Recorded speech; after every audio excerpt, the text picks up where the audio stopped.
বেশিরভাগ দেখবেন রোজা রাখে না, বেশিরভাগই দেখবেন কোরআন পড়তে জানে না, ম্যাক্সিমাম সুদ খাচ্ছে, ম্যাক্সিমাম জেনা করে, ম্যাক্সিমাম মেজরিটি সংখ্যক মানুষ কিন্তু আল্লাহর বিধানের পরোয়া করছে না। অল্প কিছু মানুষই আল্লাহর বিধানের পরোয়া করছে।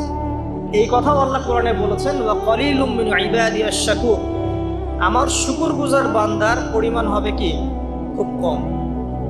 এমনকি নবী সাল্লাল্লাহু আলাইহি ওয়াসাল্লাম হাদিসে বলেছেন যে আমার উম্মতের মধ্যেই ৭৩টা দল হয়ে যাবে। কয়টা?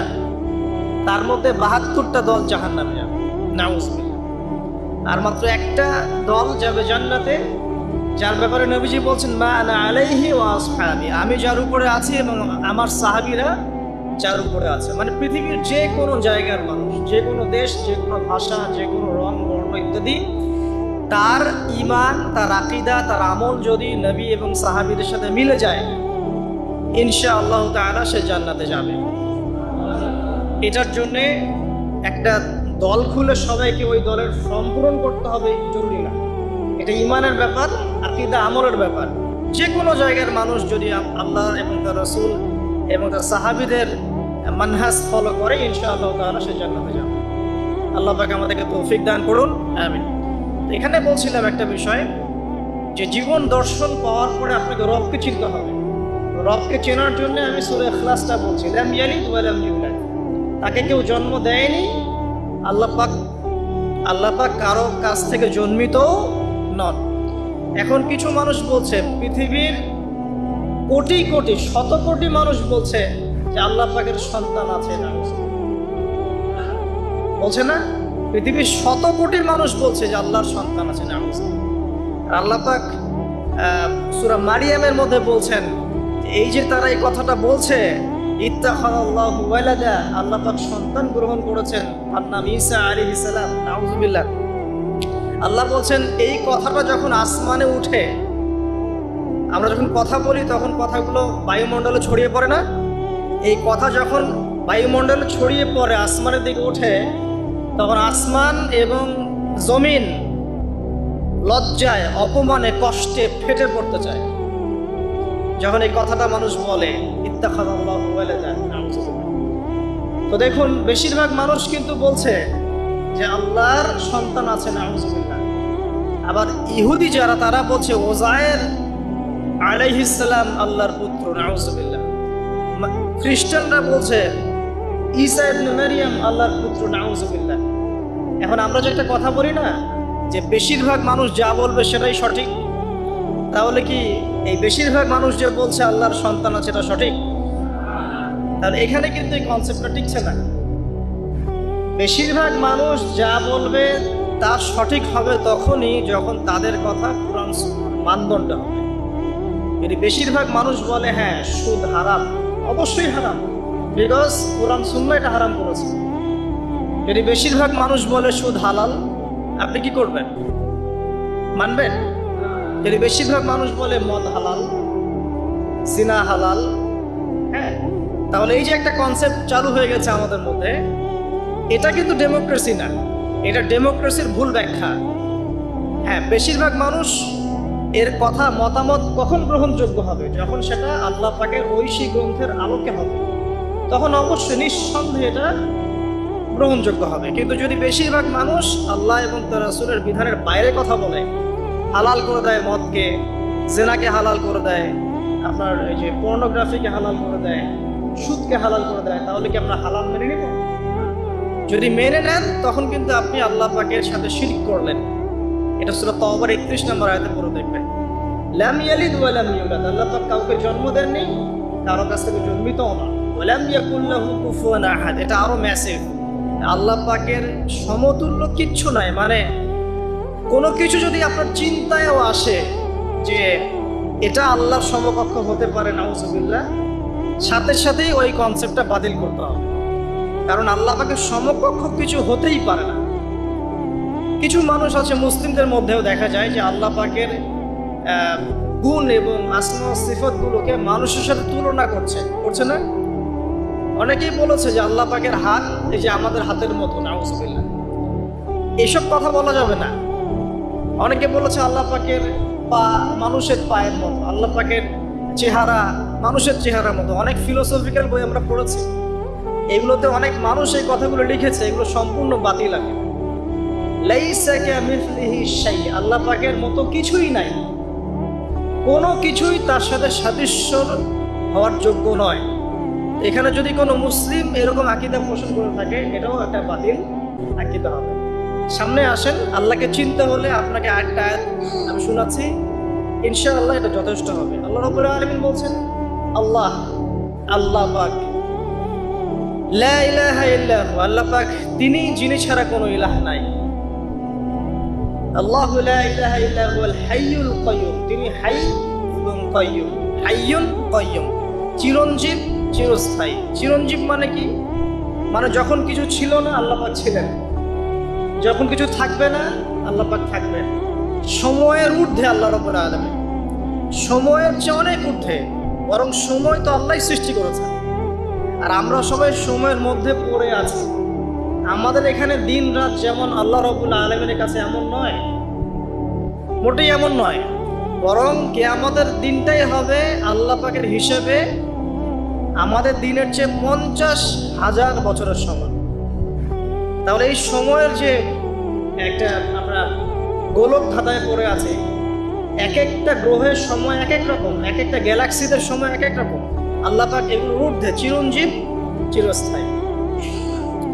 আপনারা যারা সায়েন্সে পড়েছেন, আপনারা ওই যে আইনস্টাইনের সূত্র পড়েছেন না, যে সময়ের আলোর বেগে যদি কোনো বাহন ছুটে মহাকাশে, তাহলে পৃথিবীতে দেখা গেল একজনের বয়স 25, ও মহাকাশে 25 বছর ঘুরে আসলো, এসে দেখেছে, আবার পৃথিবীতে এসে দেখলো তার ওই ভাই যার বয়স 25 ছিল তার বয়স এখন 50, কিন্তু ওই বেচারার বয়স কিন্তু 25ই থেকে গেছে। সূত্রটা জানেন না? তো সময় কিন্তু সব জায়গায় একরকম নয়, এখানে অনেক ব্যাপার আছে। আল্লাহ রাব্বুল আলামিন চিরঞ্জীব এবং চিরস্থায়ী। আল্লাহু লা ইলাহা ইল্লা হুয়াল হাইয়ুল কাইয়ুম লা তাখুযুহু সিনাতুন ওয়ালা নাওম। আল্লাহ পাক বলেন তাকে তন্দ্রাও স্পর্শ করে না, নিদ্রাও স্পর্শ করতে পারে। তন্দ্রা কি? এই যে আমাদের ঝিমুনি আসে, এটা তন্দ্রা। আর নিদ্রা কি? আমরা যেটা ঘুমিয়ে যাই, এটা নিদ্রা। তো নিদ্রাকে বলা হচ্ছে মৃত্যুর ভাই। এই কারণে জান্নাতে মানুষ যখন যাবে তাদের ঘুম হবে না, মানে জান্নাতে কোনো ঘুম নাই, কারণ ঘুম হচ্ছে মৃত্যুর ভাই। তো আল্লাহ পাককে ঘুমও স্পর্শ করতে পারে না এবং ঝিমুনি তন্দ্রাও স্পর্শ করতে পারে না। এমন একটু চিন্তা করে দেখেন, এই লক্ষ কোটি বছর ধরে যে মহাকাশ চলছে সৃষ্টির পর থেকে, আল্লাহ রাব্বুল আলামিন একটা মুহূর্ত সময় কি রেস্ট নিয়েছেন? একটা জাররা পরিমাণ সময় কি তিনি রেস্ট নিয়েছেন? তার সেই মহান সত্তা যিনি এক জাররা পরিমাণ সময়ও তার ক্লান্তি বোধ হয় না, তার কোনো ঘুম আসে না, তার কোনো তন্দ্রা স্পর্শ করে না, আমরা সেই আল্লাহর বান্দা হয়ে কি আল্লাহর বিধান বা তার আনুগত্যের বাইরে যাওয়া ঠিক হবে? এটা সহজ। আল্লাহকে চিনতে শিখুন। আল্লাহ পাক কে? আল্লাহ রাব্বুল আলামিন তো এমন একজন সত্তা যে আপনি সারাটা জীবন আল্লাহর বিপক্ষে চলেছেন, আজকে 2 রাকাত নামাজ পড়ে যদি তওবা করে ফিরে আসেন, ইমিডিয়েটলি আল্লাহ পাক আপনাকে মাফ করতে পারেন। আবার আপনি সারা জীবন ভালো কাজ করেছেন, শেষে কি এমন একটা কথা বললেন, এমন একটা কাজ করলেন, হতে পারে সেই কাজের জন্য আল্লাহ না করুক আপনার জাহান্নামে, আমার অমুক ভাই আছে, সেও মাশাআল্লাহ এই পথে চেষ্টা করছে, আপনি তাকে একটু সুযোগ দেন, তখন আপনি কিন্তু ওকে সুযোগ দিবেন। এটা সুপারিশ। মানে বিষয়টা হচ্ছে যে যখন আল্লাহ রাব্বুল আলামিন কিছু মানুষের উপর সন্তুষ্ট হবেন, তখন গিয়ে আল্লাহ রাব্বুল আলামিন তাদেরকে সুপারিশ করার ইখতিয়ার দিবেন। কিন্তু আল্লাহ পাকের অনুমতি ব্যতীত এই কাজটা কেউ করতে পারবে না। এটা আমাদের কনসেপ্ট ক্লিয়ার থাকা উচিত। মান যাল্লাযী ইয়াশফাউ ইনদাহু ইল্লা বিইذনিহি ইয়া'লামু মা বাইনা আইদিহিম ওয়া মা খালফাহুম। আল্লাহ পাক সেই সত্তা, আপনার রব সেই সত্তা যিনি সামনের এবং পিছনের খবর জানেন, মানে অতীত বর্তমান ভবিষ্যৎ সব জানেন। আদম আলাইহিস সালাম সৃষ্টি হওয়ার প্রথম দিন কি খেয়েছেন আল্লাহ পাক এখন জানেন। কথা বুঝতে পারছেন না? আমরা জানি? কোন ইতিহাসের বই আমাদেরকে সলিউশন দিতে পারবে? জান্নাত জাহান্নামের ফয়সালা হয়ে যাওয়ার পরে, এটা বোঝেন, জান্নাত জাহান্নামের ফয়সালা হয়ে যাওয়ার পর জান্নাতীরা 100 কোটি বছর পরে কি খাবে কি করবে কি পড়বে আল্লাহ পাক এই মুহূর্তে সেটা জানেন। ঠিক একইভাবে জাহান্নামীরা জাহান্নামে যাওয়ার শত কোটি বছর পর তাদের কি আযাব হবে, কি পানিশমেন্ট দেওয়া হবে, ওদের অবস্থা কি হবে আল্লাহ পাকে এখনই সেটা দেখতে পারেন। তা আমরা তো আল্লাহকে চিনি না, এই কারণে আমরা আল্লাহর বিরোধিতা করি, তার নবীর বিরোধিতা করি, ইসলাম কোরআন হাদিসের বিরোধিতা করছি, আমরা তো আল্লাহকে চিনি না। আল্লাহ পাক বলছেন ইয়ালামু মা বাইনা আইদিহিম ওয়া মা খালফাহুম, সামনে পিছনে যা আছে অতীত বর্তমান ভবিষ্যৎ সব আল্লাহ পাক জানেন। ইয়ালামু মা বাইনা আইদিহিম ওয়া মা খালফাহুম ওয়া লা ইউহিতুনা বিশাইইন মিন ইলমিহি ইল্লা বিমা শা। আল্লাহ পাকের যে মহা জ্ঞান, অসীম জ্ঞান, এই জ্ঞানটাকে কোনো কিছুই পরিব্যাপ্ত করতে পারে না। এই যে ইসলামের এগেনস্টে যত প্রশ্ন করা হয়, আল্লাহকে কে সৃষ্টি করলো, ইসলামে ওই বিধান কেন, হ্যাঁ পর্দা কেন, কেন বহুবিবাহ, কেন এইটা কেন সেইটা, এই যে যত প্রশ্ন এখন করা হয় মুক্ত চিন্তার নামে, এটার একমাত্র কারণ কি জানেন? একমাত্র কারণ জ্ঞানের স্বল্পতা। কারণ তাদের ক্ষুদ্র জ্ঞান আল্লাহ পাকের বিশাল জ্ঞানকে পেনিট্রেট করতে পারে না। এই কারণে ওদের কাছে মনে হয় এইটা কেন, ওইটা কেন, এইটা কেন। এখানে বিষয়টা হচ্ছে যে মহান সত্তা পুরো মহাবিশ্ব সৃষ্টি করেছেন, নিঃসন্দেহে তার জ্ঞান আমার জ্ঞানের চেয়ে অনেক বেশি। এবং তিনি যে বিধানটা নাজিল করবেন, যা বলবেন তার প্রতিটা অক্ষর নিঃসন্দেহে সত্য। এটা আমার বুঝে আসুক বা না আসুক, আমাকে আত্মসমর্পণ করতে হবে, এটা বুদ্ধিমানের কাজ। এর মধ্যে অনেক কিছুর ব্যাখ্যা আমি বের করতে পারবো, অনেক কিছু হয়তো পারবো না। যেটা পারবো সেটা আলহামদুলিল্লাহ, যেটা পারবো না ইনশাআল্লাহ আগামীতে হয়তো সেটা বের হবে, হবে না? কোরআন দিয়ে প্রত্যেকটা যুগ এবং জিজ্ঞাসার জবাব দেওয়া হয়েছে না? এখন হয়তো ওয়ার্ল্ডে এমন নতুন নতুন কিছু মাসালা এসেছে যেগুলো এখন পর্যন্ত আবিষ্কৃত হচ্ছে না, হয়তো সামনের দিনগুলোতে দেখবেন ঠিকই এগুলো আবিষ্কার হয়েছে। দেখবেন হয়তো কয়েকদিন পর যদি নাসা বলে যে হ্যাঁ জান্নাত জাহান্নাম বলে কিছু আছে, আমরা দেখেছি, ওরা এখন বলছে না মহাবিশ্বে ওইখানে প্রাণ আছে, এই আছে সেই আছে, মানুষ বিশ্বাস করছে। কয়েকদিন পর যদি তারা এই কথাটা বলে, তখন দেখবেন সারা বিশ্বের মানুষ বিনা বাক্যে বিশ্বাস করে। যেটা আগামীতে হবে সেটা আল্লাহ পাক আগেই জানিয়ে দিয়েছেন। তো প্রকৃত মুসলিম এবং বুদ্ধিমান মুসলিম সে যে নিঃশর্তভাবে আল্লাহ পাকের এই বিধানগুলোকে মেনে চলে, এখানে কোনো প্রশ্ন করতে যায় না। কারণ সে জানে আমার জ্ঞানটা সসীম, আল্লাহ পাকের জ্ঞান অসীম। ক্ষুদ্র জ্ঞান কখনো আল্লাহর মহা জ্ঞানকে পেনিট্রেট করতে পারে না। এটা আল্লাহ পাক বলছেন যে আল্লাহর মহা জ্ঞানকে কোনো সত্তাই পরিবেষ্টন করতে পারবে না, ইল্লা বিমা শা। যতটুকু জ্ঞান তিনি দিতে চান এতটুকু বাদ দিয়ে, যতটুকু জানিয়েছেন এতটুকু বাদ দিয়ে আমরা জানি না। যেমন কিয়ামতের অনেক সাইনের কথা বলা হচ্ছে না, এক্স্যাক্টলি কোন দিনে কিয়ামত হবে কেউ বলতে পারবে না। আল্লাহ পাক যতটুকু চান এতটুকু আমরা জানি।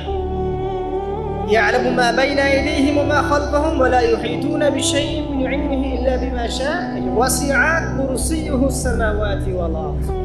আল্লাহ পাক বলছেন এই মহাবিশ্বকে আল্লাহ পাকের কুরসিটা ঘিরে রেখেছে। এই কুরসি কিন্তু আরশ নয়, এই কুরসি পুরো মহাবিশ্বকে ঘিরে রেখেছে। এর উপরে আছে মহাসাগর, তার উপরে আছে আরশে আছে। ঠিক আছে? ওয়াসিআ কুরসিয়ুহুস সামাওয়াতি ওয়াল আরদ ওয়া লা ইয়াউদুহু হিফযুহুমা ওয়া হুয়াল আলিয়্যুল আযীম। এবং এই পুরো মহাবিশ্বকে পরিচালনা করতে বা নিয়ন্ত্রণ করতে আল্লাহ পাকের যাররা পরিমাণও কোনো কষ্ট হয় না। তো এই হচ্ছে আপনার রব, যে রব আপনাকে সৃষ্টি করেছেন এবং দুনিয়াতে একটা হায়াত দিয়েছেন, এবং আপনাকে তিনি মৃত্যু দিবেন, এরপর আবার পুনরুজ্জীবিত করবেন, তারপর বিচার ফয়সালা হবে, এরপর হয় জান্নাত না হলে জাহান্নাম। আপনি আপনার রবকে চিনতে শিখুন, তাহলে ইনশাআল্লাহ তাআলা এটা আপনার জন্য সহজ হবে আল্লাহর আনুগত্য করা, তার দাসত্ব করা। এরপর কি আল্লাহ পাক কি করলেন? আল্লাহ রাব্বুল আলামিন রবকে চিনতে শেখানোর পরে আমাদেরকে পৃথিবীতে পাঠিয়েছেন। পৃথিবীতে পাঠিয়েই কি আল্লাহ পাক আমাদেরকে ছেড়ে দিয়েছেন? না, আল্লাহ রাব্বুল আলামিন ঐশী গ্রন্থ নাজিল করেছেন, এবং এই ঐশী গ্রন্থটাই হচ্ছে সত্য মিথ্যার চূড়ান্ত মানদণ্ড। এখন রবকে চেনার পরে আপনাকে চিনতে হবে সত্য কোনটা মিথ্যা কোনটা। কারণ আপনাকে জীবনে এখন চলার পথে অনেক কিছু ফেস করতে হবে, ফেস করতে গিয়ে হয় সত্যের পথে যাবে, না হলে মিথ্যার পথে যাবে। তাহলে আপনার আগে চেনার দরকার আছে কোনটা সত্য কোনটা মিথ্যা। এটার অ্যান্সারও কে দিবে? কোরআন দিবে। কোরআন বলছে সূরা কাহফের 29 নম্বর আয়াতে যে ওয়াকুলিল হাক্কু মির রাব্বিকুম, হে নবী মুহাম্মদ সাল্লাল্লাহু আলাইহি ওয়াসাল্লাম আপনি বলে দিন সত্য সেটাই, হক সেটাই যা আপনার রবের পক্ষ থেকে নাজিল হয়। মানে যখন তাওরাত নাজিল হয়েছিল সেটাই হক ছিল, যখন জাবুর নাজিল হয়েছে ওটাই কিন্তু হক ছিল, ইনজিল নাজিলের সময় ইনজিল হক ছিল। এখন কোরআন নাজিল হয়েছে, কিয়ামত পর্যন্ত কোনো নবীও আসবেন না, আর কোনো কিতাবও আসবে না। তাহলে কোরআন এবং এর ব্যাখ্যা সুন্নাহই হচ্ছে সত্য মিথ্যার চূড়ান্ত মানদণ্ড। এখন দুনিয়াতে চলার পথে আপনি এখন একটা গাইডেন্স পেলেন। আমি যে এখন রবকে চিনেছি, রবকে পেতে হবে, রবের কাছে ফিরতে হবে, জান্নাতে যেতে হবে, আমার গাইডেন্স লাগবে। অ্যান্ড গাইডেন্স কি পেলেন? কোরআন এবং হাদিস। এটাই হচ্ছে সত্যের চূড়ান্ত মানদণ্ড। আল্লাহ পাক অন্য আয়াতে বলেছেন ওয়াকুলিল হাক্কু মির রাব্বিকুম ফালা তাকুনান্না মিনাল মুমতারিন, জেনে রাখো যে সত্য আল্লাহর পক্ষ থেকে আসে এবং তোমরা সন্দেহবাদীদের অন্তর্ভুক্ত হও না। কোরআন সম্পর্কে আল্লাহ পাক এমন কথা বলেছেন সূরা হামিম সিজদার মধ্যে, তানজিলুম মিন হাকিমিন হামিদ। এই কোরআন হচ্ছে এমন একটা সত্তার পক্ষ থেকে এসেছে যে সত্তা হচ্ছে প্রশংসিত এবং মহিমান্বিত। লা ইয়াতিহিল বাতিলু মিন বাইনি ইয়াদাইহি ওয়ালা মিন খালফিহি।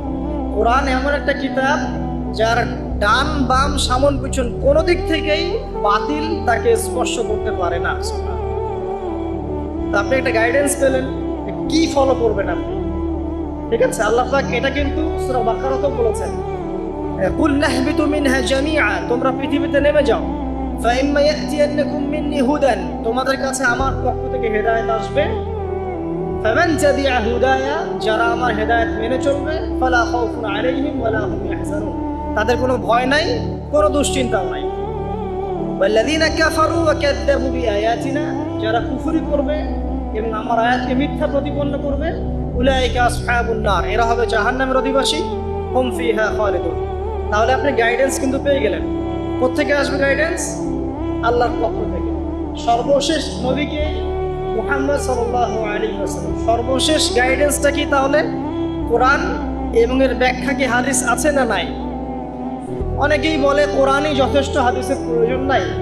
মূল কথা হচ্ছে এই যে এই কথার মধ্য দিয়ে আপনি কোরআনকে অস্বীকার করেছেন। আমি আপনাকে দেখাচ্ছি সূরা হাশরের 7 নম্বর আয়াতে আল্লাহ পাক বলছেন যে রাসূল যা দেন ওয়ামা আতাকুমুর রাসূলু ফাখুযু, রাসূলুল্লাহ সাল্লাল্লাহু আলাইহি ওয়াসাল্লাম তোমাদেরকে যা দেন তোমরা সেটা গ্রহণ করো, ওয়ামা নাহাকুম আনহু ফান্তাহু, এবং রাসূল সাল্লাল্লাহু আলাইহি ওয়াসাল্লাম যা থেকে বিরত থাকতে বলেছেন বিরত থাকো। এই যে রাসূল যা দেন, রাসূল যা বিরত থাকতে বলেন, এটা কোথায় আছে? হাদিসে। তাহলে আপনি যদি হাদিস না মানেন তাহলে কোরআনের এই আয়াতই ফলো করতে পারছেন। এমন অনেক বিধান আপনি পাবেন যেগুলোর মূলনীতি কোরআনে দেয়া আছে, ব্যাখ্যা হাদিসে দেয়া আছে। আর আমাদের অনেকের একটা ধারণা যে কোরআন এবং হাদিস আলাদা আলাদা উৎস, আসলে এমনটা বিষয়টা নয়। কোরআন এবং হাদিস একই উৎস থেকে এসেছে, একই সত্তার পক্ষ থেকে আসা অভ্রান্ত সত্যের উৎস। ওয়ামা ইয়ানতিকু আনিল হাওয়া ইন হুয়া ইল্লা ওয়াহয়ুন ইউহা। আল্লাহ পাক বলছেন রাসূল সাল্লাল্লাহু আলাইহি ওয়াসাল্লাম নিজের মন গড়া কোনো কথাই বলেন না, তিনি সে কথাটাই বলেন যা আল্লাহ তাকে ওহী করেন। রাসূল যে বলেছেন এই যে দাড়ির কথা, টুপির কথা, এই যে আপনার পাগড়ির কথা, টাকলুর উপরে কাপড়ের কথা, এগুলোর মন থেকে বলেন নাই, নিজের ইচ্ছা থেকে বলেন নাই, আল্লাহ পাকের আদেশ এসেছে বলেই বলেছে। প্রতিটা কথাই আল্লাহর ওয়াহী। এই কারণে এখানে কোরআন এবং হাদিস দুটো শাস্ত্র হয়েছে, আলটিমেটলি দুটোই কিন্তু একই উৎস থেকে আসা। এখন আপনি গাইডেন্স পেলেন দুনিয়াতে কি কি ফলো করে চলবেন। এখন এই কোরআন এবং হাদিস কি হাতে ধরিয়ে দেওয়াই যথেষ্ট? মানে কোরআনের একটা বই দিয়ে দিলাম, একটা হাদিসের বই দিয়ে দিলাম, বাস এখন জীবন চলেন, পারবেন? ব্যক্তি যার জীবনের 24টা ঘন্টাকে রাসূলুল্লাহ সাল্লাল্লাহু আলাইহি ওয়াসাল্লামের সুন্নাহ মতো ঢেলে সাজায়, ইনশাআল্লাহ তাআলা সে অবশ্যই জান্নাতে যাবে ইনশাআল্লাহ। এবং সে ইনশাআল্লাহ হাওজে কাউসারের পানিও পাবে, রাসূলের সুপারিশও পাবে, অনন্তকাল সে জান্নাতে চিরস্থায়ী হবে ইনশাআল্লাহ। এখন আপনি পাচ্ছেন এখানে রবকে চেনার দর্শন, আপনি কোরআনে পাচ্ছেন এই গাইডেন্সের দর্শন, আপনি পাচ্ছেন একজন পথ প্রদর্শকের দর্শন, আরও পাবেন আপনি এখানে কি পাচ্ছেন, ব্যক্তি দর্শনও পাবেন। গাইডেন্স দেওয়া আছে, রাসূলকে পড়ানো হয়েছে। এখন আপনার আমার দায়িত্ব কি? একটা আয়াত আপনাকে জবাব দিবে, মাত্র একটা আয়াত বলছি। সূরাতুল আল ইমরানের 102-3 নম্বর আয়াত পড়ে দেখেন। 102 নম্বর একটা পড়েন। আল্লাহ পাক বলছেন, ইয়া আইয়ুহাল্লাযীনা আমানু, হে মুমিনগণ, ইত্তাকুল্লাহ। এখন আপনাকে আমাকে ইন্ডিভিজুয়ালি বোঝানো হচ্ছে, সব বাদ দাও, এখন আপনি আমি চিন্তা করব। ইত্তাকুল্লাহ, তুমি আল্লাহকে ভয় করো। হে মুমিনগণ, তোমরা আল্লাহকে ভয় করো, ব্যক্তি কেন্দ্রিক। ইত্তাকুল্লাহ হাক্কা তুকাতিহি, এমন ভাবে ভয় করো যেভাবে ভয় করা দরকার, মানে পরিপূর্ণ তাকওয়া অবলম্বন করো। ওয়ালা তামুতুন্না ইল্লা ওয়া আনতুম মুসলিমুন, পরিপূর্ণ মুসলিম বা মুসলমান না হয়ে তোমরা মৃত্যুবরণ করো না। এই যে ব্যক্তি দর্শন পাচ্ছেন আপনি, আমাকে কি করতে হবে? আমাকে এখন পরিপূর্ণ মুসলিম হতে হবে। হতে হলে কি করতে হবে? রবকে চিনতে হবে, চিনলাম। গাইডেন্স পথ প্রদর্শক লাগবে, পেলাম। আমার কিতাব লাগবে, পেলাম। ওর ব্যাখ্যা লাগবে, পেলাম। এবার আমি ব্যক্তি দর্শনও পেলাম যে আমাকে এখন নিজেকে মুসলিম হতে হবে। মানুষের কথা পরে, আমার পরিবার পরে, আমার রাষ্ট্র পরে, আমার সমাজ পরে, আগে আমি, সবার আগে আমি নিজে। কারণ আমাকে আমার রবকে ফেস করতে হবে একা একা। আল্লাহ পাক সূরা মারিয়ামে বলেছেন, এই পৃথিবীতে যত মানুষ আছে এরা সবাই একা একা একজন একজন করে আল্লাহর কাছে হিসাব দিবে। একসাথে 10 জনের হিসাব দিবে না। চিন্তা করতে পারেন পৃথিবীতে কত কোটি মানুষ চলে গেছে, আর কত কোটি মানুষ আছে, আর কত কোটি মানুষ আসবে। সবার হিসেব হবে একা একা, একজন একজন করে। এবং তাদের মাঝখানে কোনো দোভাষীও থাকবে না। ভাষা বুঝি না এমনও না, তারা ভাষা বুঝবে। এই জন্য আমরা বলি যে মানুষের মৌতের সাথে সাথেই ভাষা কি হয়ে যাবে? আরবি। জি, এই জন্য জীবন থাকতে আরবিটা শেখেন। আরবিটা শিখলে কোরআন জানতে পারবেন, বুঝতে পারবেন। আল্লাহ পাক তৌফিক দান করুন, আমিন। তো দেখুন, প্রথমে ব্যক্তির কথা বলা হচ্ছে, সবকিছু বাদ দেন। ইয়া আইয়ুহাল্লাযীনা আমানু, হে মুমিনগণ, তোমরা আগে নিজেদের নফসের খবর নাও, ঠিক আছে? ইত্তাকুল্লাহ, আল্লাহকে ভয় করো, হাক্কা তুকাতিহি, ভয় করার মতো ভয় করো। ওয়ালা তামুতুন্না ইল্লা ওয়া আনতুম মুসলিমুন, পরিপূর্ণ মুসলিম না হয় মৃত্যুবরণ করো। এখন পরিপূর্ণ মুসলিম হতে হলে আমার কি করতে হবে? এক কথা, সহজ কথা, কোরআন এবং হাদিসে যা আছে মেনে চলতে হবে এবং রাসূলুল্লাহ সাল্লাল্লাহু আলাইহি ওয়াসাল্লামের আদর্শ ফলো করতে হবে। এটা ফলো করতে গিয়ে যদি আমি হোঁচট খাই, পড়ে যাই, তাহলে কি হবে? আবার উঠবেন, আবার ওযু করবেন, আবার নামাজে দাঁড়াবেন, তওবা করবেন। জীবনের একটা পর্যায়ে পর্যন্ত মনে করেন আপনি হেদায়েতের পথে ছিলেন না, কি করবেন? আজই তওবা করে ফিরে আসবেন। আল্লাহকে বলবেন, আল্লাহ যা নামাজ কাজা করেছি, যা রোজা কাজা করেছি, আল্লাহ মাফ করে দাও। আগামী দিনগুলোতে ইনশাআল্লাহ আমি নামাজ রোজা কাজা করব না। আগামী দিনগুলোতে মৃত্যু পর্যন্ত আমি কোরআন সুন্নাহ মেনে চলবো ইনশাআল্লাহ। তওবা করে ফিরে আসেন। ব্যক্তি ভালো হলে পরিবার ভালো হবে না? পরিবারগুলো ভালো হয়ে গেলে সমাজটা ভালো হবে না ইনশাআল্লাহ? আর এই রাষ্ট্রটা কি সমাজের বাইরে না ভিতরে? সমাজ নিয়ে রাষ্ট্র হয় না, রাষ্ট্র নিয়ে সমাজ হয়। রাষ্ট্রবিজ্ঞান পড়েন, সমাজবিজ্ঞান পড়েন, সমাজ নিয়েই কিন্তু রাষ্ট্র। আগে কিন্তু এই বর্তমান সময়কার এই গ্লোবাল রাষ্ট্রের কাঠামোটা ছিল না। কিন্তু প্রাচীন গ্রিকের দর্শন পড়েন, ওদের ফিলোসফিগুলো পড়েন, ওখানে কিন্তু ছোট ছোট নগর রাষ্ট্র ছিল, ছোট ছোট নগর রাষ্ট্র, এগুলোই তখন রাষ্ট্রের ভিত্তি ছিল। মদিনা কি এখনকার এরকম বড় ইউনাইটেড নেশনসের মধ্যে ছিল? ওই ছোট্ট একটা কাঠামো ছিল, ওটাই রাষ্ট্র ছিল। কোরাইশরা যে গোত্রকেন্দ্রিক থাকতো, ওইটাই ছিল ওই সময়কার রাষ্ট্রকেন্দ্রিক কাঠামো। তো সমাজ নিয়ে রাষ্ট্র হয়। তো এখানে আমরা যদি সমাজের মানুষ ঠিক না হয়, শুধু উপরের দিকে আঙ্গুল তুলে কোনো লাভ হবে না। কারণ এই মানুষগুলো তো আসমান থেকে টপকে পড়ে নাই, এই মানুষগুলো সমাজ থেকে উঠে আসছে। তো এই জন্য ব্যক্তির কথা আল্লাহ পাক আগে বলছেন যে তোমরা আগে নিজেরা পরিপূর্ণ মুসলমান না হয়ে মারা যেও না। আর সূরা মাইদা আল্লাহ পাক বলছেন, ইয়া আইয়ুহাল্লাযীনা আমানু, হে মুমিনগণ, আলাইকুম আনফুসাকুম, তোমরা নিজেরা নিজেদের নফসের খবর রাখে নাও। লা লা ইয়াদুররু মান দাল্লা ইন ইহতাদাইতুম, তোমরা যদি হেদায়েতের উপর থাকো, যারা পথভ্রষ্ট হয়ে গেছে এই পথভ্রষ্টতা তোমাদের কোনো ক্ষতি করবে না। কেউ যদি পথভ্রষ্ট হয়ে যায় আপনার কোনো সমস্যা নেই, আপনি আগে নিজে ঠিক হন, পরে আপনি তাকে ঠিক করতে যাবেন যখন আপনি তার যোগ্য হবেন। তখন এমন জামানার কথা নবীজি বলেছেন সাল্লাল্লাহু আলাইহি ওয়াসাল্লাম, যে জামানায় আমানত থাকবে না, সত্য মিথ্যা হয়ে যাবে, মিথ্যা সত্য হয়ে যাবে, ন্যায় অন্যায় হবে, অন্যায় ন্যায় হবে, হক বাতিল হবে, বাতিল হক হয়ে যাবে। এই জামানার কথা নবীজি বলছেন। তখন সাহাবী জিজ্ঞাসা করছেন যে ওই সময় আমি কি করব? ইয়া রাসূলুল্লাহ, নবী সাল্লাল্লাহু আলাইহি ওয়াসাল্লাম বলছেন, ওই সময় তুমি তোমার নিজের নফসের খবর নাও। তুমি নিজে ঘরে থাকো, বিনা প্রয়োজনে ঘরের বাইরে যেও না, মানুষের সাথে কম মেলামেশা করো, বেশি কথা বলতে যেও না, বাসায় থাকো এবং নিজের পাপের জন্য ক্রন্দন করতে থাকো, ইনশাআল্লাহ আল্লাহ পাক তোমাকে মাফ করবেন। ওই রকম জামানা কি এখন আসে নাই? বুঝতে পারেন না পরিবেশ পরিস্থিতি দেখে? তো এখানে আমাদের সবার আগে কর্তব্য হচ্ছে নিজেকে ঠিক করা, নিজের যত্ন নেওয়া, নিজের নফসের যত্ন নেওয়া।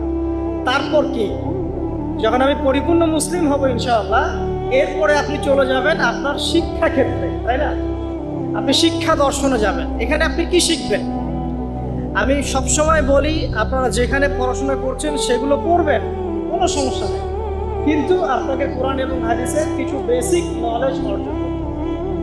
এই জন্য আমি কিছু সাবজেক্টের কথা বলি, যে কোরআন আপনাকে জানতে হবে, আরবি ব্যাকরণ একটু টুকটাক পড়াশোনা করতে হবে, তাফসিরের কিছু বই পড়বেন, হাদিসের কিছু ক্লাসিক্যাল বই পড়বেন, পাশাপাশি আপনি ইসলামের ইতিহাস পড়বেন, ইসলামিক অর্থনীতি পড়বেন, হ্যাঁ, জিওপলিটিক্যাল বইগুলো পড়বেন। এভাবে সাবজেক্ট ওয়াইজ আপনি পড়াটাকে ভাগ করে নেবেন। এমন না আপনি মেডিকেল সায়েন্সের পড়া বাদ দিয়ে এসে এখানে মাদ্রাসায় ভর্তি হয়ে যাচ্ছেন।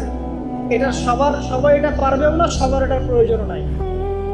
সব সেকশনেই মানুষ দরকার আছে, প্রতিটা সেকশনে ভালো মানুষের দরকার আছে। অর্থাৎ সবাইকে আলেম বক্তা দায়ী হতে হবে জরুরি না। আপনি যেখানে পড়াশোনা করছেন সেটাই করবেন, কিন্তু বেসিকটা ঠিক করবেন, কোরআন সুন্নাহর বেসিক পড়াশোনাটা করবেন। এই হলো আপনার শিক্ষা দর্শন। তাহলে আপনার শিক্ষা দর্শন হবে কি? ওহীর জ্ঞানটা শিখতে হবে।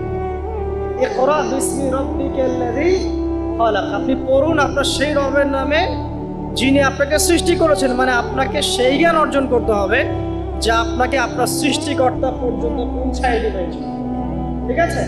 এমন জ্ঞান অর্জন করতে যায় না যে জ্ঞান অর্জন করলে আপনি সৃষ্টিকর্তা থেকে দূরে সরে যাবেন, এই জ্ঞান অর্জন করতে যায় না।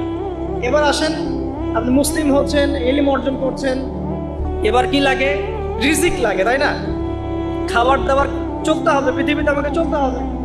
চলার জন্য আপনার রিজিক লাগবে, হয় ব্যবসা বা চাকরি বা অন্য কোনো সেক্টর, আপনাকে চলতে হবে। এখানে কি ইসলাম কোনো কথা বলে নাই? অবশ্যই বলেছে। কোরআন এখানে কি বলছে? আমাদেরকে অর্থনীতির কি দর্শন দিচ্ছে কোরআন।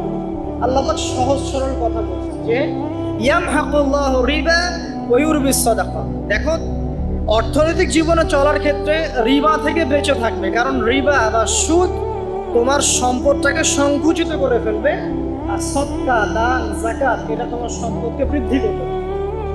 কথা বুঝতে পারছেন? তার মানে ইসলামিক অর্থনীতি একটা ভিত্তি পেলাম, যাকাত, দান, সাদাকা, ঠিক আছে? আর রিবা থেকে দূরে থাকতে। আল্লাহ পাক আরো বলছেন যে ফাআহাল্লাল্লাহুল বাইআ ওয়া হারামার রিবা। আল্লাহ পাক ব্যবসাকে হালাল করেছেন, রিবাকে কি করেছেন? হারাম। তার মানে আপনি একটা গাইডেন্স পেলেন, আপনাকে ব্যবসা করতে হবে, আপনাকে সুদে যাওয়া যাবে না। আপনি ব্যবসা করেন কোনো সমস্যা নেই, বাট সুদে গেলে প্রবলেম। এই ব্যাপারে আল্লাহ পাক আরো বলছেন ইয়া আইয়ুহাল্লাযীনা আমানু, হে মুমিনগণ, ইত্তাকুল্লাহ, আল্লাহকে ভয় করো, ওয়া যারু মা বাকিয়া মিনার রিবা, তোমরা সুদের অবশিষ্ট সব অংশগুলো ছেড়ে দাও, সুদের লভ্যাংশগুলো ছেড়ে দাও, চক্রবৃদ্ধি হারে সুদ খেও না। ওয়া ইল্লাম তাফআলু, তোমরা যদি এটা না ছাড়ো তাহলে ফা'যারু বিহারবি মিনাল্লাহি ওয়া রাসূলিহি, তাহলে আল্লাহ এবং তার রাসূলের সাথে যুদ্ধের ঘোষণা শুনে। এখানে আপনি জীবনে চলার পথে রিজিকের আপনি গাইডেন্স পেলেন। ব্যবসা করবেন আলহামদুলিল্লাহ, চাকরি করবেন আলহামদুলিল্লাহ, আপনি দান সাদকা করবেন, যাকাত দিবেন, এগুলো সব পারমিটেড। কিন্তু আপনি রিবায় যেতে পারবেন না, মজুদদারি, কালোবাজারি, দুর্নীতি, এগুলোতে যেতে পারবেন। এটা প্রহিবিটেড, বাপের কম দিতে পারবেন। মানে আল্লাহ পাক আপনাকে জীবনে চলার পথে রিজিকের সোর্সের ব্যাপারেও গাইডেন্স দিলেন কোরআন থেকে। ঠিক আছে, তো এখানে আমরা ইনশাআল্লাহ তাআলা যারা সুদের সাথে সম্পৃক্ত আছি আজকে তওবা করে ফিরে আসবো ইনশাআল্লাহ। কারণ আপনার তাকদীরে যে রিজিকটা আছে এই রিজিক না শেষ করে আপনি পৃথিবী থেকে বিদায় নেবেন না। আপনার জন্য চয়েস দুইটা, এই রিজিকটা কি আপনি হারাম পথে যাচ্ছেন নাকি হালাল পথে যাচ্ছেন। হারাম পথে চাইলে ওই পথে আল্লাহ পাক আপনাকে দিবেন, রিজিক শেষ করবেন, মৃত্যুবরণ করবেন। আর হালাল পথে চাইলে ওই পথে আল্লাহ পাক দিবেন, আপনি রিজিক শেষ করবেন, তারপর মৃত্যুবরণ করবেন, তার আগে মরবেন না। আল্লাহ পাক কথাগুলো বোঝার তৌফিক দান করুন, আমিন। এই যে ব্যবসা বাণিজ্য চাকরি বাকরি হয়ে গেল, এখন কি আপনার পরিবারের ব্যাপার আছে। আমি শেষ করে দিচ্ছি, আপনার পরিবারের কিছু ব্যাপার আছে। এখন পরিবার গঠন করবেন, মাশাআল্লাহ। এখানে কি কোরআন গাইডেন্স দেয় নাই? অবশ্যই দিয়েছে। সূরা তাহরিম 6 নম্বর সদস্যরা আল্লাহকে ভয় করে, রাসূলের আদেশ মেনে চলে, নামাজ কালাম ঠিক মতো পড়ে, দিনের বুঝ আছে, ফরজ ওয়াজিব সুন্নত মুস্তাহাব মেনে চলে, পর্দা মেনে চলে। এমন পরিবার গঠন করা ছাড়া অন্য জায়গায় যাওয়া যাবে না। কারণ আমাদেরকে এমন পরিবার গঠন করতে আল্লাহ পাক বলেছেন যে পরিবারের সদস্যদেরকে তুমি জাহান্নামের আগুন থেকে বাঁচাবে। তো এখানে আমি পারিবারিক দর্শন পেলাম। এখানে মোটা থেকে কিছু কথা বলে দেই যে বিয়ে করার সময় অবশ্যই দিনদারিতাকে প্রাধান্য দিবেন, বাকি বিষয়গুলো পরে। রূপ সৌন্দর্য বংশ টাকা পয়সা পরে, আগের দিনদারিতা। ছেলের ক্ষেত্রেও মেয়ের ক্ষেত্রেও বিয়েটাকে সহজ করবেন, কঠিন করবেন না। বিয়ে যত সহজ হবে জেনা তত কমে যাবে, বিয়ে যত কঠিন হবে জেনা তত বাড়তে থাকবে। আর এখনকার যুগটা জেনার যুগ, ঘরে ঘরে জেনা পরকীয়া চলছেই, এবং রেপ ধর্ষণ এখনকার একটা কমন সমস্যা। পর্নোগ্রাফি দিয়ে যুব সমাজের মস্তিষ্ক ধোলাই করে দেওয়া হয়েছে। এরা এখন জানোয়ার হয়ে গেছে ভিতর থেকে, যাকে তাকে যেখানে সেখানে রেপ করে ফেলছে। বিকজ ইন্টারনালি তারা মারাত্মক, তারা ইন্টারনালি বিস্ট হয়ে গেছে। একই সাথে সকল ক্ষেত্রে আমরা উপযুক্ত ইসলামিক শাস্তি নিশ্চিত করতে পারছি না, এই কারণে এরা পার পেয়ে যাচ্ছে, লাই পেয়ে যাচ্ছে। তো সব মিলিয়ে এই আপনার পরিবারকে যখন আপনি গঠন করবেন, দিনদারিতাকে প্রাধান্য দিবেন, পর্দাকে প্রাধান্য দিবেন, নামাজ পড়ে কিনা, ফরজ ওয়াজিব মেনে চলে কিনা এগুলো দেখবেন। এরপরেও যদি কোনো সমস্যা ফিল হয় তখন সবরের সাথে, ধৈর্যের সাথে, ইসলাম এবং সংশোধনের মধ্য দিয়ে আপনি জীবনযাপন করতে পারবেন ইনশাআল্লাহ। আল্লাহ পাক সবাইকে আদর্শ পরিবার গড়ার তৌফিক দান করে দেন, আমিন। এই পরিবারে আপনার সন্তান সন্ততি হবে। এখন আপনি আমি যে পরিবেশটা পাই নাই সেই পরিবেশটা আপনার বাচ্চাকে দিতে হবে। তো আপনার সন্তান সন্ততি প্রতিপালনের দর্শনটা কোথায় কোরআনে? সূরা লোকমানের আপনি 10 থেকে 20 এই আয়াতগুলো পড়ে দেখেন। কোন সূরা? সূরা লোকমানের 10 থেকে 20 এই আয়াতগুলো পড়ে দেখেন। আল্লাহ রাব্বুল আলামিন এখানে পুরো গাইডেন্স দিয়ে দিয়েছে, বাচ্চাকে কিভাবে মানুষ করবেন, কি শিখাবেন, কি শিখাবেন না সব। লোকমান আলাইহিস সালাম তার বাচ্চাকে শেখাচ্ছেন, শিরিক করো না, সৎ কাজের আদেশ দিও, অসৎ কাজে নিষেধ করো, সবর করো, মানুষ ভালো মন্দ বলবে তখন সবর করো, পিতা মাতার অবাধ্য হয়েও না। ঠিক আছে? তবে পিতা মাতা যদি তোমাকে আল্লাহর বিরুদ্ধে নিয়ে যায় তখন তাদের সাথে সবরের সাথে আচরণ করো, কিন্তু তাদের সাথে কটু আচরণ করো না, তাদের কথা মেনে নিও না। যদি তারা তোমাকে শিরিক করতে বলে ওদের কথা মেনে নিও না, কিন্তু তাদের সাথে ভালো আচরণ করো। তো এখানে আপনাকে পুরো গাইডেন্স দেওয়া হবে কিভাবে আপনি সন্তান প্রতিপালন করবেন।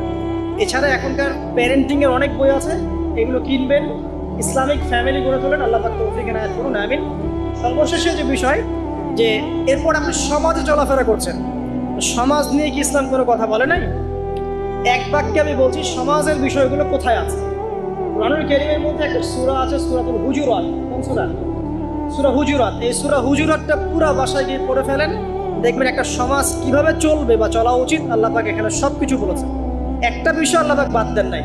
শুধুমাত্র এই সূরার উপর যদি এই বাংলার এই মুসলিম সমাজ আমল করতে পারে, ইনশাআল্লাহ এই সমাজে কোনো অন্যায় অবিচার জুলুম থাকবে না ইনশাআল্লাহ।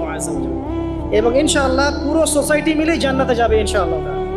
আমরা আমাদের সমাজকে ভালোবাসবো, অবশ্যই দেশকে ভালোবাসবো, এবং আমরা চাবো যে আমাদের পুরো কমিউনিটি নিয়ে যেন আমরা আল্লাহর সাথে সাক্ষাৎ করতে পারি, জান্নাতে যেতে পারি। এই কারণে আমাদের উপর নৈতিক দায়িত্ব যে কোরআন থেকে এই সলিউশনগুলো মানুষের সামনে তুলে ধরা। আল্লাহ পাক যেন আমাদের সবাইকে আদর্শ সমাজ গড়ার তৌফিক দান করেন এবং সূরা হুজুরাতের উপর আমল করার তৌফিক এনায়েত করেন, আমিন। আচ্ছা, সর্বশেষ একটা পয়েন্টগুলো শেষ করে দেই। আমাদের নামাজের সময় চলে যাচ্ছে। আমি এতক্ষণ যে কথাগুলো বলেছি এই কথাগুলোর সামারি করে দিই আগে।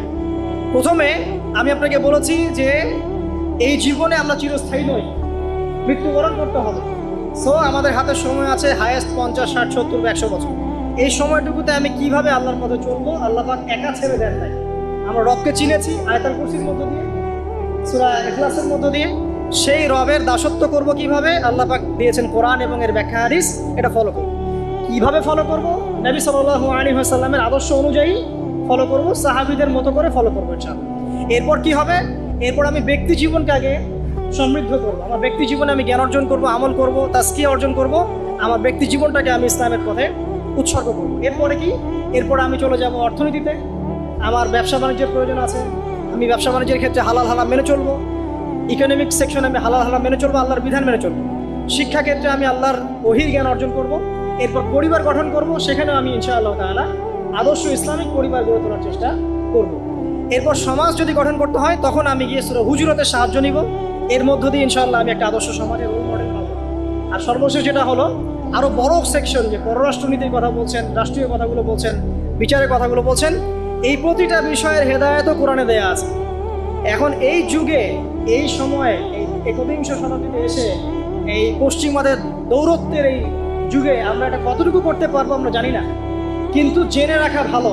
জাস্ট জানার জন্য বলছি। আল্লাহ রাব্বুল আলামিন কুরআনুল কারীমের মধ্যে বলেছেন যে ইয়া দাউদ, হে দাউদ, সূরা সাদের 26 নম্বর আয়াতে আল্লাহ পাক বলেন ইয়া দাউদ, হে দাউদ, ইন্না জাআলনাকা খলিফাতান ফিল আরদ, হে দাউদ আমি তোমাকে পৃথিবীতে খলিফা করেছি।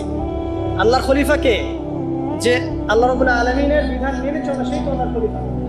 হে দাউদ আমি তোমাকে পৃথিবীতে খলিফা করেছি, তোমার কাজ কি? ফাহকুম বাইনান নাসি বিল হক, তোমার কাজ হচ্ছে মানুষের মধ্যে হকের মানদণ্ডে বিচার ফয়সালা করা। আর হক কি আমি কিন্তু আগে বলেছি সূরা কাহফ 29 নম্বর আয়াতে, যে হক সেটাই যেটা আল্লাহর পক্ষ থেকে নাজিল হয়। এই মানদণ্ডে তুমি মানুষের মাঝখানে বিচার ফয়সালা করবে।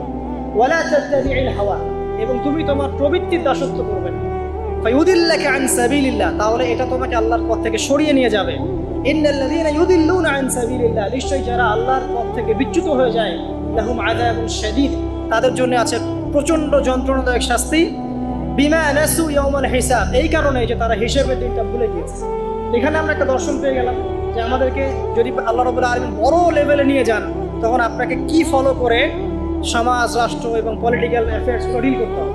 জানি আমি আপনাদের চেয়ে খুব ভালো করে জানি যে এটা বর্তমান বিশ্বে অলমোস্ট ইম্পসিবল। বর্তমান বিশ্বের যে কাঠামো, ঈসা ইবনে মারইয়াম এবং মাহদী আসার আগ পর্যন্ত এটা ইম্পোজ করা অলমোস্ট ইম্পসিবল। তারপরে আমরা জেনে রাখছি, বিকজ এটা জানার অধিকারটা আপনাদের আছে। আল্লাহ পাক সূরা মাইদা আরো বলেছেন ওয়ামান লাম ইয়াহকুম বিমা আনজালাল্লাহু ফাউলাইকা হুমুল কাফিরুন। সূরা মাইদা পড়েন 44, 45, 47 তিনটা আয়াত পড়বেন। আল্লাহ পাক বলছেন যে ব্যক্তি বা যারাই আল্লাহ পাকের নাজিলকৃত বিধান অনুযায়ী ফয়সালা করছে না, তারা জালেম, তারা ফাসিক, তারা কাফের। আল্লাহ পাক বলেছেন, আমার কথা না। আল্লাহ পাক আরো বলছেন যখন তোমরা পলিটিক্যাল অ্যাফেয়ার্সে যাবে, ওয়ালা তাত্তাখিযুল ইয়াহুদা ওয়ান নাসারা আউলিয়া, তোমরা ইহুদি এবং নাসারাদেরকে বন্ধু রূপে গ্রহণ করো। এই আয়াতটা তেলাওয়াত করলে আমাদের মিডল ইস্টের যারা আছে শাসকরা, তাদের কলিজা কাঁপা শুরু হয়ে যায়। আল্লাহ পাক বলেছেন ইয়া আইয়ুহাল্লাযীনা আমানু, হে মুমিনগণ, লা তাত্তাখিযুল ইয়াহুদা ওয়ান নাসারা আউলিয়া, তোমরা ইহুদি এবং নাসারাদেরকে বন্ধু রূপে গ্রহণ করো। কেন গ্রহণ করো না? বা'দুহুম আউলিয়াউ বা'দ, এরা একে অপরের বন্ধু। ওয়া মান ইয়াতাওয়াল্লাহুম মিনকুম, তোমাদের মধ্যে কেউ যদি ওদের দিকে মুখ ফিরায়, ফাইন্নাহু মিনহুম, সে তাদের অন্তর্ভুক্ত। ইন্নাল্লাহা লা ইয়াহদিল কওমাস যালিমিন, আল্লাহ পাক এই জালেমদেরকে হেদায়েত করেন না। সেরকম অনেক আয়াত কোরআনে আছে।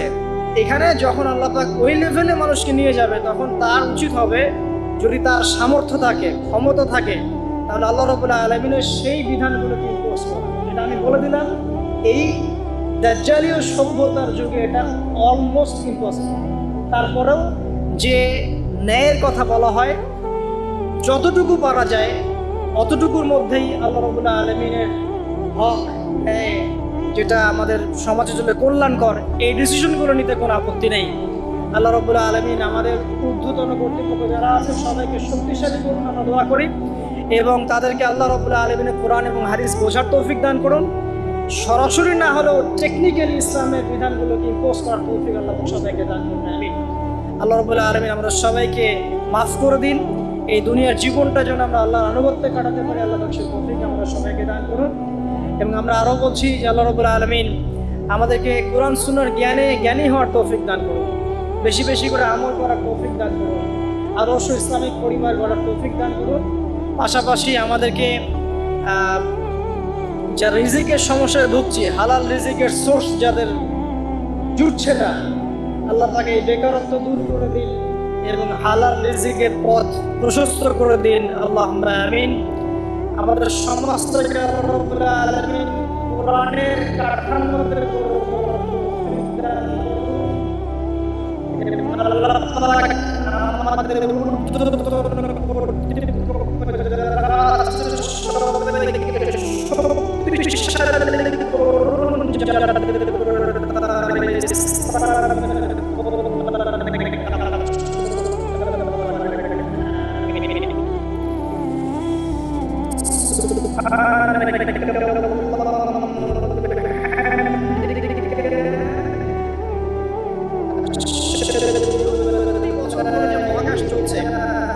সৃষ্টির পর থেকে আল্লাহ রাব্বুল আলামিন একটা মুহূর্ত সময় কি রেস্ট নিয়েছেন? একটা পশু বা একটা প্রাণীর রূপে মৃত্যুকে ডেকে আনা হবে এবং একে জবাই করে দেওয়া হবে, মানে মৃত্যুকেও মৃত্যুবরণ করতে হবে। জান্নাত জাহান্নামের ফয়সালা হয়ে যাওয়ার পর জান্নাতীরা 100 কোটি বছর পরে কি খাবে, কি করবে, কি পড়বে, আল্লাহ পাক এই মুহূর্তে সেটা জানেন। সূরাতুল বাকারা এর 29 নম্বর আয়াতে আল্লাহ রাব্বুল আলামিন যা বলতে যাচ্ছেন তা হলো যে কিভাবে আমরা আল্লাহকে অস্বীকার করতে পারি, কিভাবে আমরা আল্লাহ রাব্বুল আলামিনকে অস্বীকার করতে পারি, তার অবাধ্য হতে পারি যখন আমরা ছিলাম মৃত। মানে আল্লাহ রাব্বুল আলামিন আগে সৃষ্টি করেছেন মৃত্যু, তারপরে জীবন। যেমনটা আল্লাহ পাক সূরা মুলকের 1 নম্বর আয়াতে বলেছেন, তাবারাকাল্লাযী বিয়াদিহিল মুলক ওয়া হুয়া আলা কুল্লি শাইইন কাদির আল্লাযী খালাকাল মাউতা ওয়াল হায়াতা আল্লাযী খালাকাল মাউতা ওয়াল হায়াতা, যিনি সৃষ্টি করেছেন মৃত্যু এবং জীবন। আল্লাহ পাক বলেননি আল্লাযী খালাকাল হায়াতা ওয়াল মাউতা, আল্লাহ বলছেন আল্লাযী খালাকাল মাউতা ওয়াল হায়াতা, যে আল্লাহ পাক মৃত্যু সৃষ্টি করেছেন তারপর সেখান থেকে জীবন সৃষ্টি করেছেন। কি জন্যে? লিয়াবলুয়াকুম আইয়ুকুম আহসানু আমালা। আল্লাহ পাক শুধু দেখতে চান যে দুনিয়ার জীবনে কে আমলে সর্বোত্তম। এই পরীক্ষাটা করার জন্য আল্লাহ রাব্বুল আলামিন জীবন এবং মৃত্যু সৃষ্টি করেছেন। আমরা এটাও জানি যে আল্লাহ রাব্বুল আলামিন যখন আমাদের মায়ের গর্ভে এই রূহটাকে পাঠিয়ে দেন, তার আগে আমরা একটা মাংসের পিণ্ড ছিলাম, আলাক, কোরআনের ভাষায় হচ্ছে আলাক, মানে জমাট বাঁধা রক্তপিণ্ড। এখানে কোনো প্রাণ ছিল না। এরপর আল্লাহ পাকের হুকুমে সেখানে দুজন ফেরেশতা আল্লাহর পক্ষ থেকে রূহ নিয়ে আসেন। যখন ভ্রূণের বয়স হয় 4 মাস 10 দিন, তখন সেখানে ভ্রূণের মধ্যে রূহটাকে ফুঁকে দেওয়া হয় এবং বাচ্চাটা নড়াচড়া শুরু করে। এর আগ পর্যন্ত কিন্তু বেবি নড়াচড়া করে না। এবার এই যে দুনিয়ার জীবনটা আল্লাহ পাক দিলেন, এই জীবনটা দেওয়ার পরে এর হায়াত হবে সর্বোচ্চ 60, 70, 80, 100, 200, 500, 1000 বছর। আল্লাহ পাক ভালো জানেন। আল্লাহ পাক বলছেন এই জীবনটাই তোমাদের একমাত্র জীবন নয়।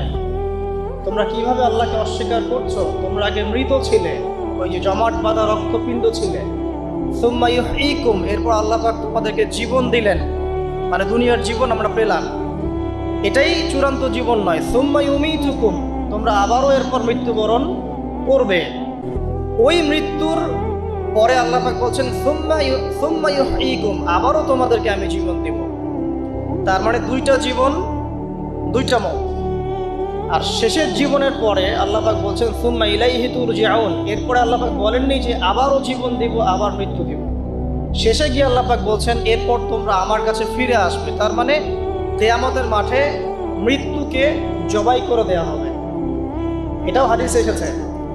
কিয়ামতের মাঠে যখন সমস্ত মানুষকে আল্লাহ পাক উঠাবেন, হিসেব নিকেশ নেওয়া হবে এবং চুল ছেঁড়া বিশ্লেষণ করা হবে, যার ব্যাপারে নবী সাল্লাল্লাহু আলাইহি ওয়াসাল্লাম বলছেন একটা শিংওয়ালা ছাগল যদি একটা শিং ছাড়া ছাগলকে গুঁতো দিয়ে থাকে অন্যায়ভাবে, কিয়ামতের মাঠে আল্লাহ পাক ওই শিংহীন ছাগলকে শিং দিয়ে বলবেন তুমি গুঁতা মেরে এখন প্রতিশোধ নাও। মানে বিচারটা এতটাই সূক্ষ্ম হবে। এরপর আল্লাহ পাক মৃত্যুকে হাজির করবেন একটা প্রাণীর রূপে, একটা পশু একটা প্রাণীর রূপে মৃত্যুকে ডেকে আনা হবে এবং একে জবাই করে দেওয়া হবে। মানে মৃত্যুকেও মৃত্যুবরণ করতে হবে। আমি কি বোঝাতে পারছি? এতে করে কি হবে, জান্নাতীদের উৎফুল্ল যে মেজাজ, যে খুশি, এটা আরো বেড়ে যাবে। কারণ তারা বুঝতে পারবে যে এরপরে আর কোনো মৃত্যু নাই, আমরা অনন্তকাল জান্নাতে থাকবো ইনশাআল্লাহ। আর যারা জাহান্নামী তাদের আক্ষেপ, দুঃখ, কষ্ট, যন্ত্রণা আরো বেড়ে যাবে। কারণ তারা বুঝতে পারবে কাশ যদি মৃত্যু হতো, জাহান্নামে আযাব ভোগ করে মরে যেতাম, মাটি হয়ে যেতাম। সূরা নাবার শেষের দিকে পড়ে দেখবেন, ইয়া লাইতানি কুনতু তুরাবা, হায় আমি যদি আজকে মাটি হয়ে যেতাম। ঠিক আছে?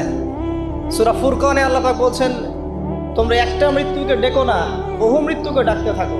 জাহান্নামীরা মৃত্যুকে ডাকতে থাকবে কিন্তু মৌত হবে না। তো মৃত্যুকেও মৃত্যুর স্বাদ গ্রহণ করতে হচ্ছে। আল্লাহ পাক সূরা বাকারা 29 নম্বর আয়াতে আমাদেরকে একটা জীবন এবং সৃষ্টি দর্শন দিয়েছেন। এখানে এটা হচ্ছে একটা সৃষ্টি দর্শন বা জীবন দর্শন বলতে পারি আমরা।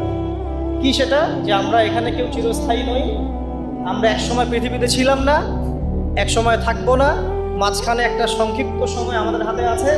এই সময়টুকুর মধ্যে আমাদের আসবে শৈশব, আমাদের কৈশোর, আমাদের যৌবন, আমাদের বার্ধক্য। এই সময়টুকুর মধ্যেই আমাদের পড়াশোনা, আমাদের রুজি রোজগার, আমাদের পরিবার, আমাদের ব্যবসা বাণিজ্য, আমাদের ইলমি অঙ্গন, আমাদের মুআমালাত, ঠিক আছে, আমাদের আমলের জিন্দেগি, এই সব কিছু এই সময়টুকুর মধ্যেই। লিনাবলুয়াকুম আইয়ুকুম আহসানু আমালা, আল্লাহ পাক এই সময়ের মধ্যে আমাদেরকে একটা পরীক্ষা করছেন যে আমরা আমলের দিক থেকে কে সর্বোত্তম হতে পারে। এই আয়াতটাও খেয়াল করবেন, আল্লাহ পাক বলেননি যে আমলে কে ভালো। আল্লাহ পাক বলছেন লিনাবলুয়াকুম আইয়ুকুম আহসানু আমালা। আল্লাহ পাক বলছেন আমি দেখতে চাই আমলের শ্রেষ্ঠটাকে। যারা আরবি ব্যাকরণ বোঝেন তারা বুঝবেন হাসান মানে হচ্ছে উত্তম, আহসান মানে সবচেয়ে উত্তম। যেমন কাবীর মানে বড়, আকবার মানে সবচেয়ে বড়, সগীর মানে ছোট, আসগর মানে সবচেয়ে ছোট। এখানে আল্লাহ পাক বলছেন আহসান। আল্লাহ পাক দেখতে চান যে আমলে আমাদের মধ্যে সর্বোত্তমকে। এই একটা প্রমাণ করে যে এভারেজ মুসলিম হলে চলবে না। মানে এভারেজ মুসলিম কে এটা দেখার জন্য আল্লাহ পাক আমাদেরকে সৃষ্টি করেন নাই। আল্লাহ পাক দেখতে চান আমাদের মধ্যে বেস্টকে, সবচেয়ে ভালোটাকে। তো ওই এভারেজ মুসলিম হওয়ার যে মানসিকতা আমাদের মধ্যে কাজ করে, যে নামাজ পড়বো 5 ওয়াক্ত, রোজা রাখবো রমজান মাসে, ঠিক আছে, যাকাত দিব ইত্যাদি, এতটুকু করব আমি জান্নাতে চলে যাব। আল্লাহ পাক কিন্তু এটা দেখতে চাচ্ছেন না যে কারা এভারেজ মুসলিম। লিনাবলুয়াকুম আইয়ুকুম আহসানু আমালা, আল্লাহ পাক দেখতে চান সবচেয়ে শ্রেষ্ঠ কে আমরা। তো এই আয়াতটা আমাদের মধ্যে একটা জীবন দর্শন ক্রিয়েট করে যে আমরা পৃথিবীতে এসেছি, চিরস্থায়ী নই, আমাদেরকে মৌতের স্বাদ গ্রহণ করতে হবে। অতএব এই সময়টুকুতে আমার কাজ কি? প্রথম কাজ রবকে চিনা। প্রথম কাজ কি? রবকে চিনা। রবকে চেনার জন্য আল্লাহ পাক কি দিয়েছেন? কোরআন কথা বলুক, আমরা কথা বলার চাইতে কোরআনই কথা বলুক। কোরআনকে বলতে দেন। কোরআন বলছে বিসমিল্লাহির রহমানির রহিম, তোমার রবকে, মান রব্বুক, কুল হুয়াল্লাহু আহাদ। তোমার রব সেই আল্লাহ যিনি হচ্ছেন কি? এক, যিনি এক, লা শারীকা লাহ, তার কোনো শরীক নাই। ওয়া বিযালিকা উমিরতু, এবং এই আল্লাহ পাকের সাথে শরীক সাব্যস্ত না করে তার ইবাদত করার জন্য আল্লাহ পাক নবী রাসূলদেরকে আদেশ করেছেন। ঠিক আছে? আল্লাহুস সামাদ, আল্লাহ পাক অমুখপেক্ষী। অমুখপেক্ষী মানে কি? পুরো মহাবিশ্বের আল্লাহকে প্রয়োজন আছে, মহাবিশ্বের আল্লাহর কোনো প্রয়োজন নেই। আমি বুঝতে পারছি? পুরো মহাবিশ্বের এক আল্লাহকে প্রয়োজন আছে। মহাবিশ্বের প্রতিটা সৃষ্টি আল্লাহর মুখপেক্ষী, কিন্তু আল্লাহ পাক কারো মুখপেক্ষী নন। যদি এই মহাবিশ্বের সমস্ত মাখলুক মিলে সেজদায় পড়ে যায়, আল্লাহ পাকের যে ইজ্জত, যে সম্মান, এটার এক চুল বাড়বেও না কমবেও না। আল্লাহ পাকের ইজ্জত যেমন, সম্মান যেমন, তেমনই থাকবে। একইভাবে পুরো মহাবিশ্বের সমস্ত মানুষ যদি আল্লাহর সাথে কুফরি করে, আল্লাহর বিধানের পরোয়া করে না, আল্লাহ পাকের হুকুম আহকামের পরোয়া করে না, আল্লাহর ইজ্জত সম্মান ক্ষমতার যাররা পরিমাণও কমে যাবে না। পুরো মহাবিশ্বের সমস্ত মাখলুক যদি একত্রিত হয়ে আল্লাহর কাছে চায় যে আল্লাহ আমাকে এইটা দাও, আমাকে ওইটা দাও, আমার এটা দরকার, ওইটা দরকার, আল্লাহ পাক সবার চাহিদা যদি পূরণ করে দেন, আল্লাহর খাজানা থেকে যাররা পরিমাণ কমে যাবে না। তো আল্লাহু সামাদ মানে এটা, আল্লাহ পাক অমুখাপেক্ষী, লাম ইয়ালিদ ওয়া লাম ইউলাদ, তিনি কাউকে জন্মও দেননি, কারো কাছ থেকে তিনি জন্মও নেননি। এই যে এখন একটা প্রশ্ন, এখন তো মুক্ত চিন্তার নামে আমরা নাস্তিকতাকে প্রমোট করছি আর কি, হ্যাঁ, বাক স্বাধীনতার নামে, যে কি আল্লাহকে কে সৃষ্টি করে? আল্লাহ যদি সব সৃষ্টি করে থাকে, নাউজুবিল্লাহ, আল্লাহকে কে সৃষ্টি করে? আল্লাহকে যদি কেউ সৃষ্টি করে থাকে তাহলে সে তো আল্লাহর স্রষ্টা হয়ে যাবে, তাই নয় কি? নাউজুবিল্লাহ। তাহলে এভাবে পিছনে যেতে যেতে তো একটা জায়গায় শেষ হতে হবে।